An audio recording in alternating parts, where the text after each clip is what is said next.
Before Top Gun Maverick played at the Tuesday evening screening I attended the week of its release, a special message rolled on screen from none other than Tom Cruise himself. In this short video, Cruise explained that what the audience was about to witness was a special event. Maverick was special, according to Cruise, because the filmmakers, a designation which should include director Joe Kosinski, writer-producer Chris McQuarrie, but also Cruise himself, adhered to an unusual level of realism during the production of the film. Real jets, real popcorn, Cruise said, smiling that $1 million smile. This was a reference to the fact that Cruise and his supporting cast were actually flying around in real F-18s for the film's miraculous aerial sequences. Cruise wanted the audience to know that what they were soon to witness on the big screen was real. The event was also special because the movie we were about to watch was made for me. Not us, me. How do I know that when Tom Cruise made use of the word you, as in, we made this movie for you, that he wasn't referring to the entire audience? I don't. But I am reminded of something that occurred to me the last time I spoke about Mission Impossible: Rogue Nation. But there's also a parasocial element that I can't properly articulate nor prove. It's just something I feel. To me, it feels like Tom Cruise is performing for my specific pleasure, like some personal cinematic god.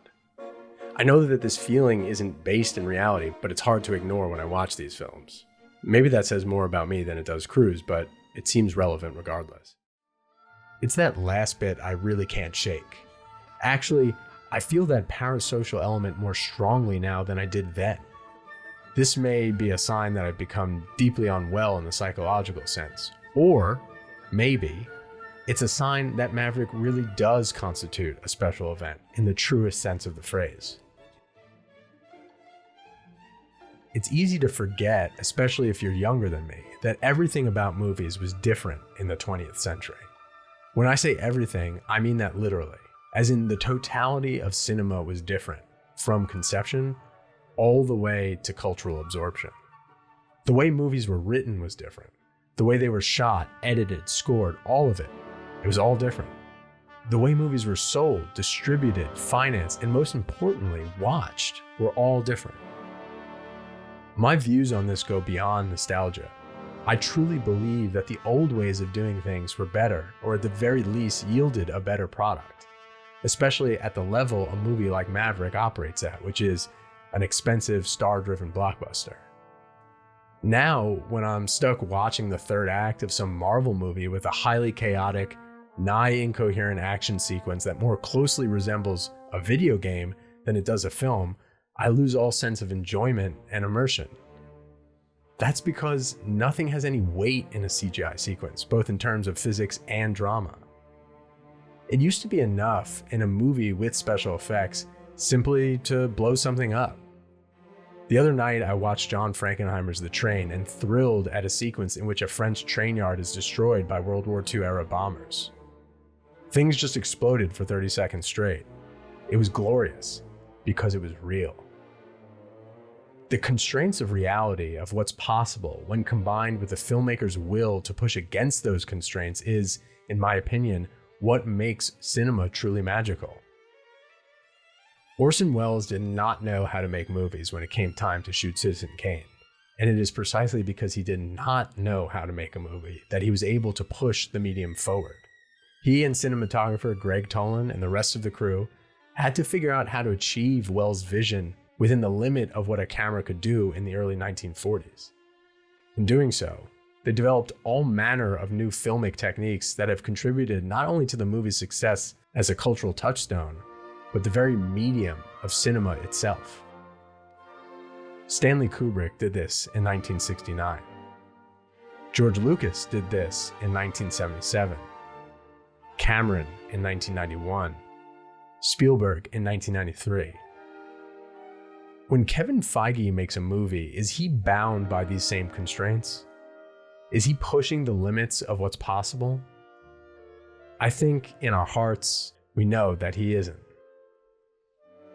But the sad truth of the matter is that Kevin Feige has already won a war many of us did not even see being waged. The way Kevin Feige makes movies is the way movies are going to be made for many years to come. The economic and cultural forces that have propelled the Marvel franchise to such dizzying heights ensure that this dark future will come to pass. And for people like Tom Cruise and Christopher McQuarrie, the question then becomes, do you give up in the face of this cultural extinction? Or do you keep going? Do you keep pushing things for as long as you can until the studios lose your number or your bones break or you die in the International Space Station filming a movie with Doug Liman? This is the question at the heart of Top Gun Maverick. And it seems to me that the answer is an unequivocal yes. Yes, you keep pushing, even when you know the game is over. There are people who can't tell the difference between a sequence played on a television with motion blur activated and the same sequence played without it. There are people who can't tell when digital trickery is being used to create some sort of elaborate or dangerous sequence in a film. There are people who can't tell that Peter Cushing in Rogue One, A Star Wars Story, is in fact not Peter Cushing, but rather a computer-generated ghoul who doesn't think or feel or take bathroom breaks. These people may very well enjoy Maverick, but I don't think they will make a distinction between it and the other blockbusters that will come out this year or next. I think they see Maverick as part of a continuum of big, spectacle-driven entertainment. It could be Fast and Furious. It could be Spider-Man. It could be, God forbid, Uncharted. But I can tell. I know the difference. By the time the last act of Maverick rolled, I was beside myself with joy and delicious anxiety, gobsmacked by the reality of it all. Real planes pulling real acrobatic maneuvers, the likes of which would destroy my internal organs. Dangerous stunts thousands of feet in the air with no safety net of any kind, breaking the limits, pushing what's possible. And it was all made for me.